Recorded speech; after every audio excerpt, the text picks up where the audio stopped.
राम राम मंडळी, कलम 302 व्लॉग या आपल्या मराठी चॅनलमध्ये आपलं स्वागत आहे.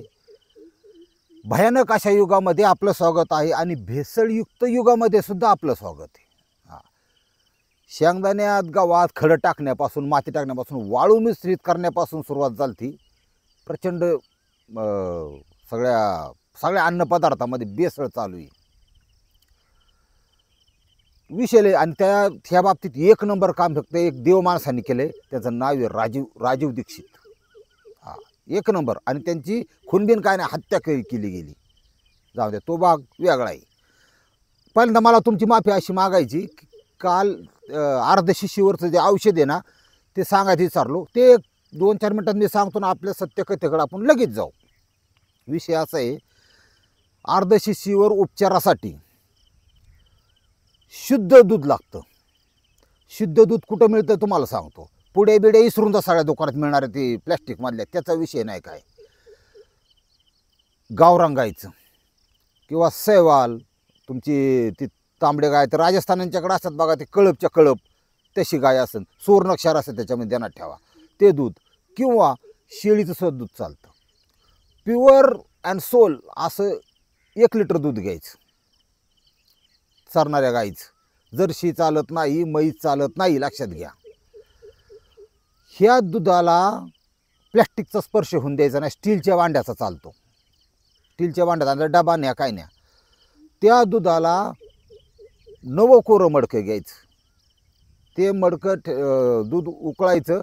उकळून थंड झाल्यानंतर त्याला साय आल्यानंतर ते त्याच्यामध्ये मडक्यात टाकायचं आणि 10-5 रुपयाचं आपलं मुरवणी आणा. मुरवणी म्हणजे काय म्हणतात त्याला, आपलं दही आणायचं. ते सुद्धा दुकानातून विकत घ्यायचं नाही. समजा राजस्थानावाल्याकडे असं ते सुटमध्ये असतं बघा दही, पण दही चालतं. दही लावलं, दुसऱ्या दिवशी त्याचं दही तयार होणार.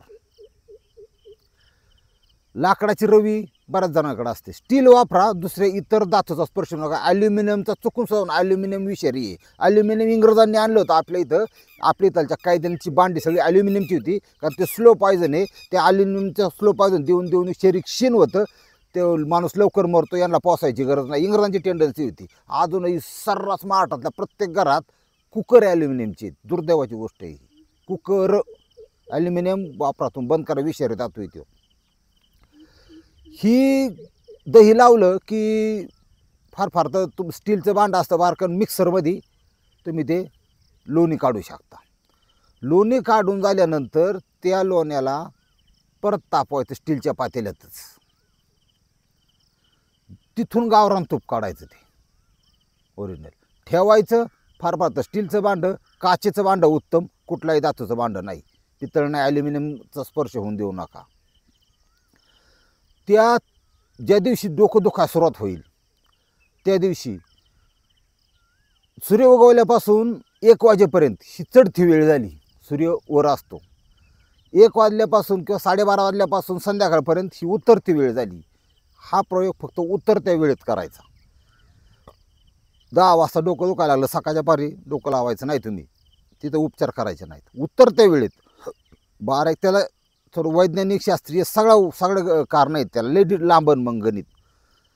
उतरत्या वेळेत समजा हे बाजू दुखते किंवा ही बाजू दुखते, जी बाजू दुखते त्या बाजूच्या नागपुडीमध्ये, ह्या नागपुडीमध्ये 3 टिपके टाकायचे. मोजून 3 टिपके टाकले. जास्त ओतू नका. आता गाड्यात दुखत असेल तर बायला जर सांगितलं ना, वत्तीने का दार लावली काच काटून वरून वतायला तुपाची, फुफ्फुसामध्ये जातं, प्रॉब्लेम येईल, ध्यानात ठेवा. 3 टिपके सोडायचे. थंड असतं ते. 3 टिपके सोडल्यानंतर शांत 1 तासभर थांबायचं. डोकं तर उतरणारच, पण पुढचे 6-7 महिने डोकं दुखत नाही. बऱ्याच जणांचं तेवढं एका ठोक्यातच जातं कायमचं, पण लागलं परत दुखायला, परत तोच प्रयोग. पण टिपके 3च. मस्तिष्क थंड, सगळं थंड. 3 टिपके टाकायचे फक्त. आणि तूप हे शक्यतो काचेच्या बरणीमध्ये, जे तयार झालेलं असेल जेवढं, काचेच्या बरणीमध्ये ठेवा. 1000 वर्षसुद्धा राहण्याची तुपाची ताकद असते, ध्यानात ठेवा. तूप आणि मध ह्या 2 अशा नैसर्गिक गोष्टी आहेत ओरिजिनल. चुकूनही बाजारातलं ते मिळतात का गावरान तूप द्यावं, तुम्ही खाता, सगळं भेसळयुक्त आहे. स्वतः प्रयोग केलेला माणूस आहे मी, स्वतः त्यांनी काहीच उपयोग होत नाही. एक पटकून मग पैसे आणतो टाकीतो, अजिबात काय होणार नाही. करून बघा, अजिबात डोकं राहणार नाही. हा, जितकं तुम्ही नैसर्गिक उत्तमरित्या जाताल तुमचं डोकं कायमचं राहणार. नाही तर तुमचं हातातली काठी माझी पाठाण, असा विषय आहे. आता आपल्या सत्यकथेवर जाऊ. हा विषय इतका नाजूक आहे आजचा की कशाने काय होतंय, आणि आपल्या चॅनलच्या माध्यमातून जे अनेक लोकांचे प्रपंच सुधारले, माणसं बदलली, त्या एका आपल्या फॅमिली यूट्यूब फॅमिलीमधल्या व्यक्तीने हा विषय कथन केला. पण त्यातलं गांभीर्य लक्षात आलं, म्हणलं तुमच्यापर्यंत शेअर केलं पाहिजे. केंद्र सरकारचा कर्मचारी आहे. आता नाव हे योग्य सांगणं बरोबर नाही, तरी आपण नाव ठेवू बुवा, ठेवलेलं नाव उत्तमराव ठेवू. हा कर्मचारी नोकरी अशा स्वरूपाची की आमदार खासदारसुद्धा गाभारणारी, म्हणजे ती पॉवरफुल माणसं म्हणतात त्याला, तशा प्रकारची व्यक्ती. म्हणजे आपला चॅनल कुठं कुठं लांब लांब गेला आहे बघा मग. हां, म्हणजे सपोर्ट आहे आपल्याला अशा माणसांचा. त्यामुळे आपण बाकीची ही किरकोळ आमदार मेंबरला काचकवायला भेट नाही, हेच कारण त्याच्या पाठीमागं.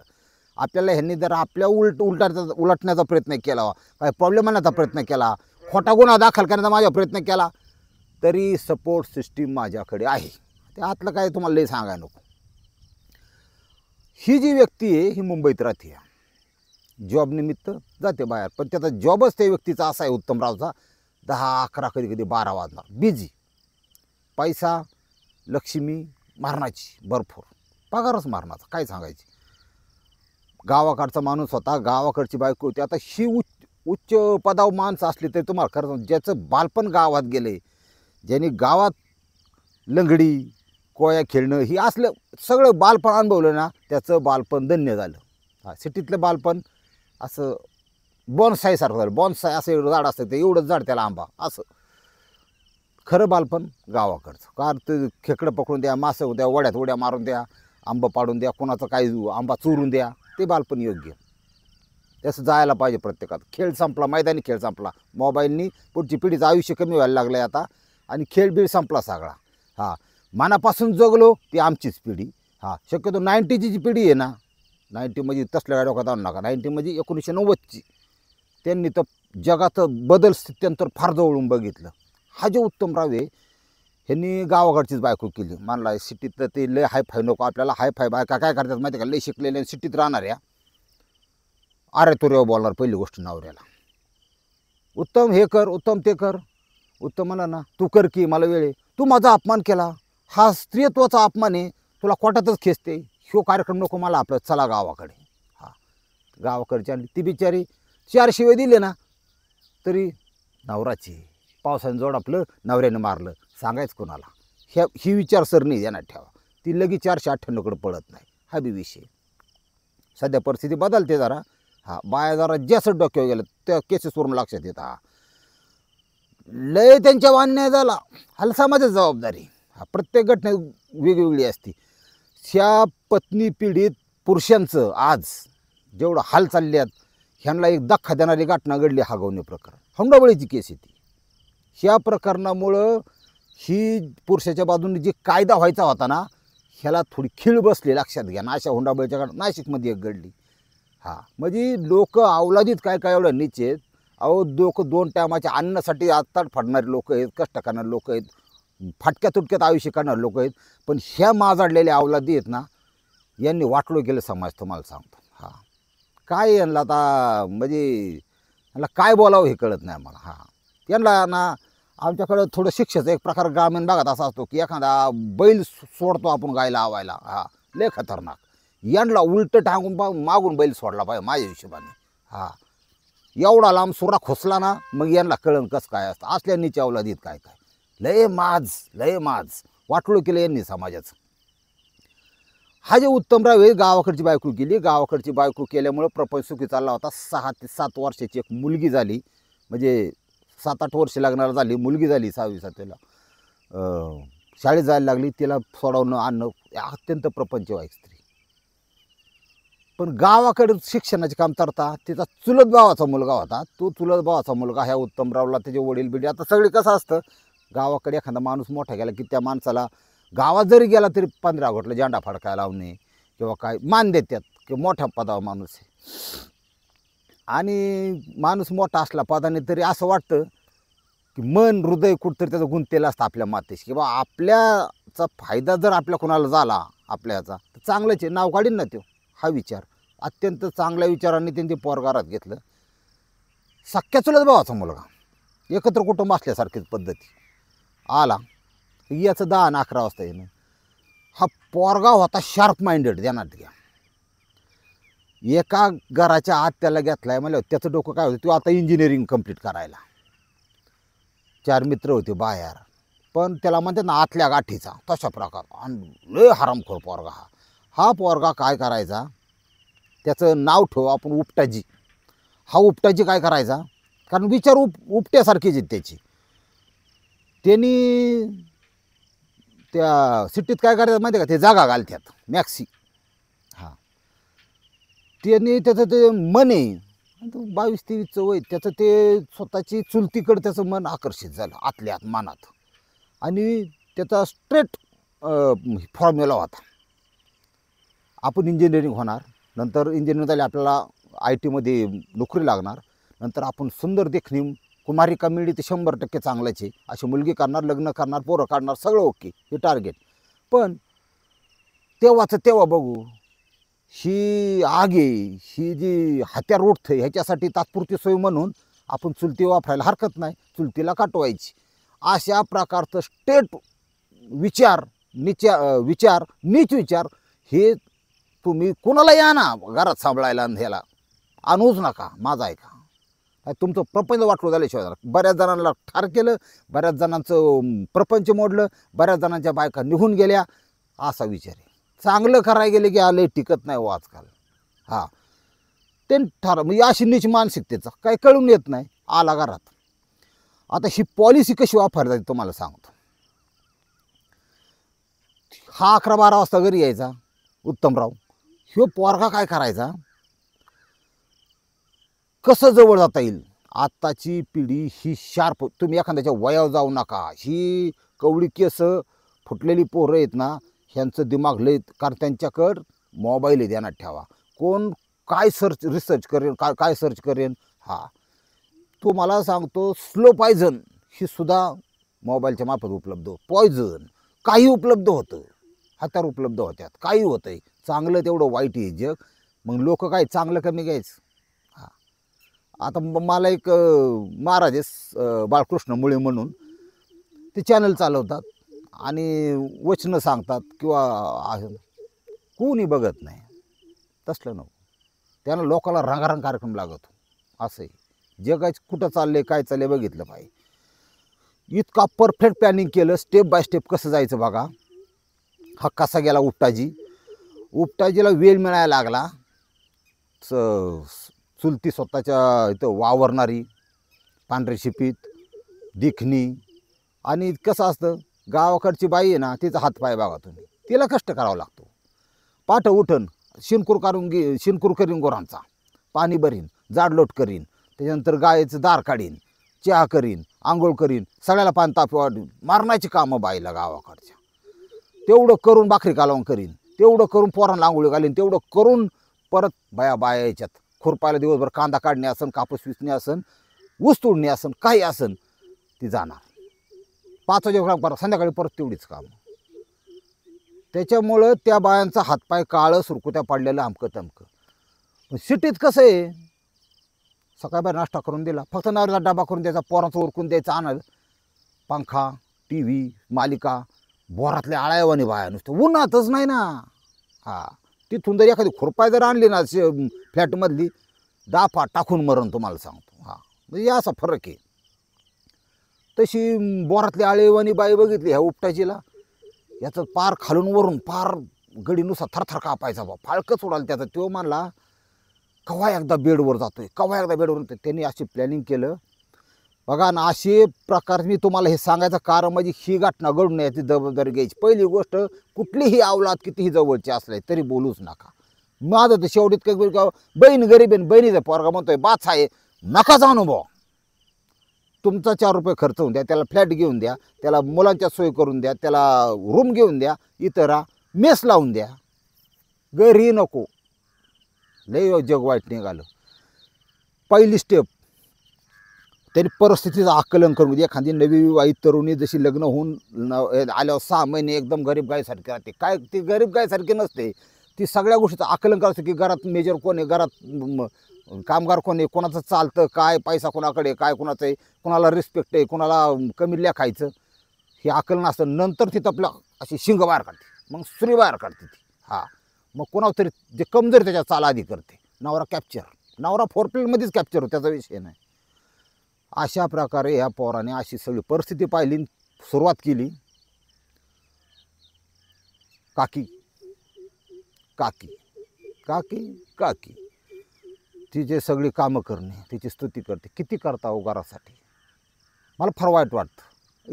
मी इंजिनिअरिंगचा विद्यार्थी आहे, पण इतका त्याग, अशी बायको मला पाहिजे होती. मी त्याला फुलावून जपली असती. तुम्हाला हॉटेलला नाही नेत का कधी? तुम्हाला असं नाही का?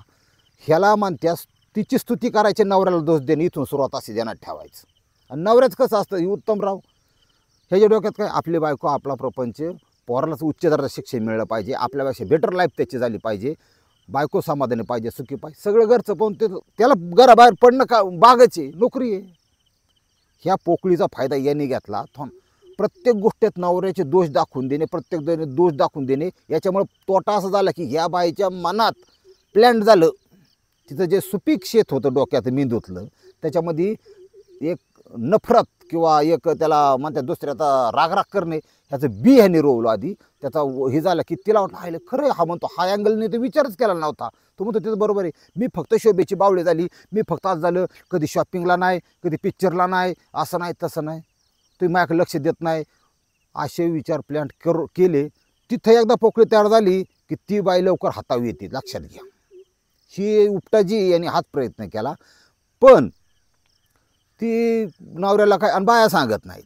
बाया इकडं दुसरा प्रियकराच्या कॉलेजच्या ह्याच्याबरोबर बोलून त्यांच्या पोटात लय राहतो बा, तुम्ही काय म्हणा. हां, ती कवा कवा डायरेक्ट खलास करणार किंवा काय करणार, पण सांगतच नाही बा.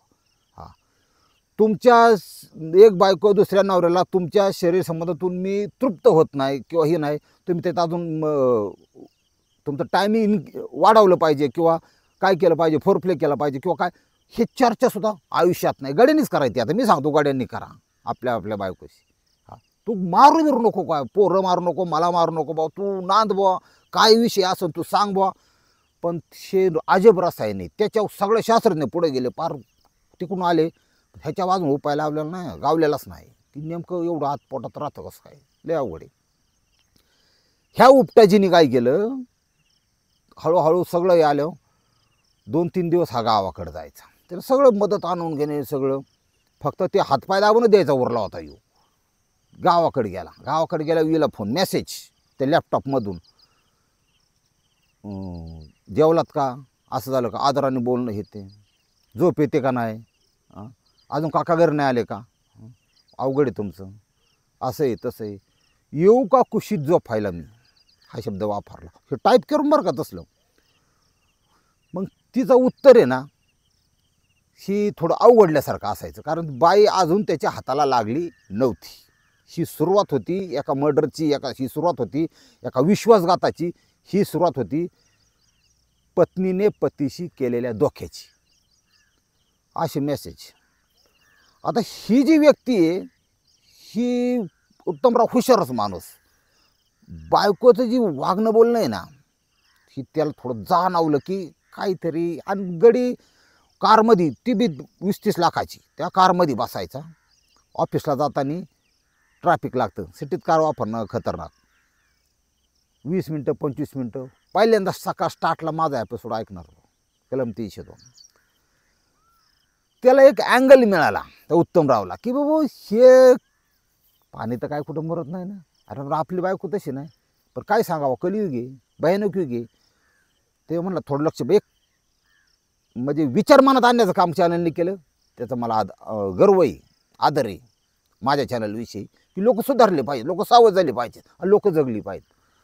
ह्यानी त्याचा लॅपटॉप घेतला, ते काय लॉक बिक नव्हतं, डायरेक्टच घेतला, चॅटिंग हे केलं. म्हणजे तो घरी नसताना घेतला किंवा बाथरूममध्ये असताना गपचिप घेतला. त्याच्यातला एक्सपर्ट होता हा. पण ते जे तुझ्या कुशीत जे झोपायला येऊ का, हे जे वाक्य, हे सगळं त्याचं बायकोशी केलेलं चॅटिंग आहे, बायकोला काय म्हणला ना हे सगळं त्याच्या मोबाईलमध्ये उतरवलं त्याने. हां, झेरॉक्स मारल्यासारखं तिकडे घेतलं, त्याला काय माहीत नाही असं. दुसऱ्या दिवशी सक्तीची रजा टाकून त्याला घेतला आणि साईडला घेतला. तो जरा कोपच्यात ये बागेत नेला. त्या उत्तमराव स्पष्ट आरोप केला. आता ज्यास काय त्याला हाणावा मारावा, माणूस हुशार ध्यानात ठेवा, किंवा त्याचा मर्डर करावा असल्या भानगडीत पडणार नाही, पडायचंच नाही. काय अजून झालं तर नाही ना, बायको तर बाटली नाही ना. त्याला घेतला, त्याला विचार केला, हे बघ तू ही जी करतोय ही चुकीचं करतोय, तो माझ्या बायकोवर तुझी वाईट नजर आहे. हे म्हणला असं आता ते शार्प माइंडेड ध्यानात ठेवा. त्यांनी ताकास्तूर लागून दिली नाही, कबूलच होय ना गडी. बरं चल म्हणला गावाला आपल्या वडील चुलतं पुतणं सगळी माणसं जी महत्त्वाची तेवढी जवळ घेतली या खोलीत. याला घेतला इकडे. ते त्याचे जे चॅटिंग बिटिंग ह्या फोन तिकडं झाली, त्यांना समजून सांगितलं ही आपली औलाद आहे, ही औलाद स्वतःच्या चुलतीवर आणि ते संबंध प्रस्थापित करायचा प्रयत्न करते. मी एक डिसिजन घेतलं, मला मी जर ठरवलं तर माझी तेवढी पोच आहे की याचा PM करू शकतो. PM म्हणजे पंतप्रधान नाही, PM म्हणजे परफेक्ट मर्डर. सापडतच नाही कोणी मारलं, का मारलं, कसा मारला, कशाला मारला. तर मला हे करायचं नाही, पापच नाही करायचं, कारण मी कलम 302 ऐकतो. एक ध्यानात ठेवा. त्यांनी सांगितलं की मी आता तुमच्या सर्वांच्या साक्षीने माझी मुलगी आणि बायको यांचं लग्नच लावून देतो. मला नको, मला कोणी देणार 2 लाख रुपये पगाराची नोकरी कोट्याधीश. हे रागण नाही म्हणला, खरंच म्हणला. ती वडीलधारी मंडळी सगळं ते सुसंस्कृत लोक असतात. ही चाट पडली, हायला काय डिसिजन घेतले उत्तमरावनी. नाही म्हणले, नाही मी करून देतलो. टाकला ना पोरांना रिवर्स. शिव जो उपटा जीव आता नाही लग्न बिग्न नाही भाऊ, कारण यांचं टार्गेट फिक्स असतं.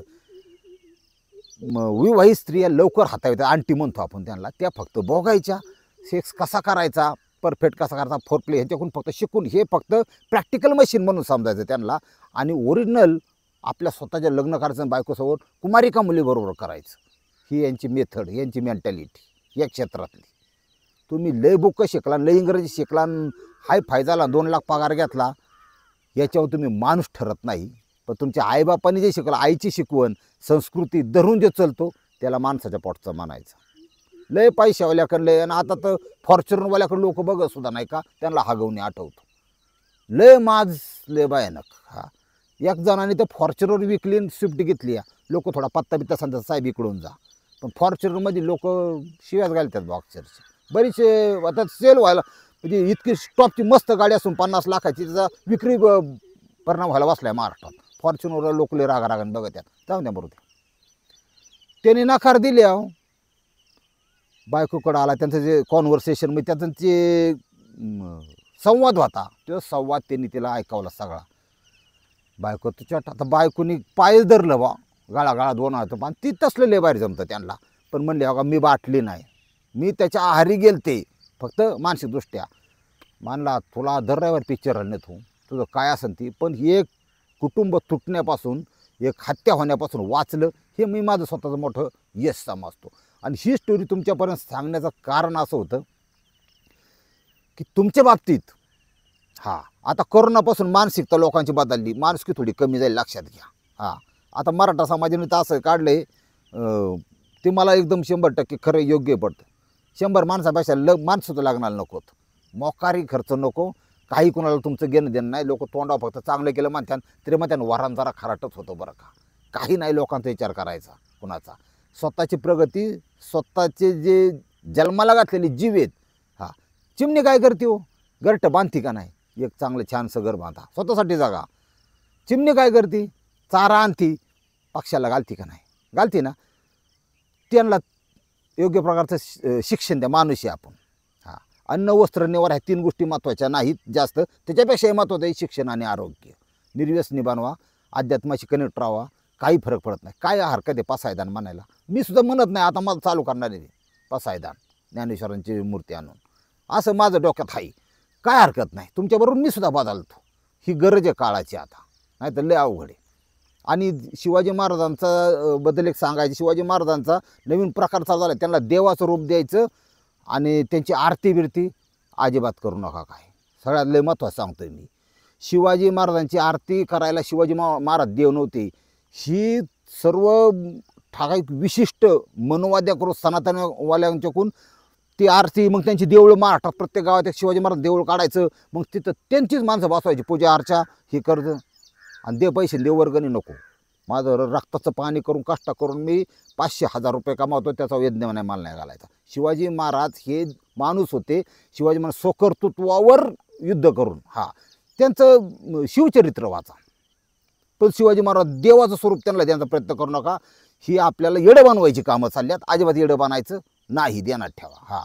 शिवाजी महाराजांनी अतिशय संघर्ष, त्यांनी स्वतः सांगितले की ते शिका, त्यांना देवाचं रूप देऊ नका, नाही तर परत धंदा चालू होईन बुवा, लय अवघड आहे. त्याच्यामुळं मराठा समाजाने सुद्धा माझं म्हणणं आहे की लग्न साध्या पद्धतीने करा आणि शक्यतो परिचित नातेवाईकाच्यात करा. अपरिचितमध्ये गेला ना तुम्ही किंवा कोणाशी काय संबंध नाही, कुठं दागा दोराच नाही नातेवाईकांचा, तिकडं जर गेला तर 100% 2-2, 3-3 लाख रुपये घेऊन पोरी पळून गेले. काही नाही, ते 100-100, 150-150 लग्न केल्यात, धंदा होऊन बसलाय. त्यांच्यापासून एक हे करायचं. आणि दुसऱ्यांदा अवलाद अशी करा की त्या आईनी पोरीने कानाला लागून ती पोरगी न्यायची तिकडे 400 आठवण टाक, ते बी धंदा झाला आहे. ह्या 2 नीच लोकांच्यापासून लांब राहा समाजात स्थळ शोधत असताना. तुम्हाला गरज आहे, लय आतलं सांगा तुम्हाला, आता लय टाईम झाला भाऊ. 52 वर्षाचा एक मुलगा, 49 वर्षाचा एक मुलगा, अशा 2 अवैध जणांनी आता आपलं लग्न होणारच नाही म्हणून आत्महत्या केली 2 भावांनी. ही विदारक परिस्थिती, अशा आत्महत्या वाढल्या नाही पाहिजेत, याचा विचार केला पाहिजे. धर्म सांभाळा, जातपात सांभाळू नका, सोडून द्या, लग्न करायला हरकत नाही. असं माझं स्पष्ट प्रामाणिकमध्ये. आत्महत्या केली 52 वर्षाच्या नवरदेवाने, काय करणार. ही वस्तुस्थिती समाजाची आहे. पटलं तर घ्या, नाही तर रामकृष्ण हरी माऊली.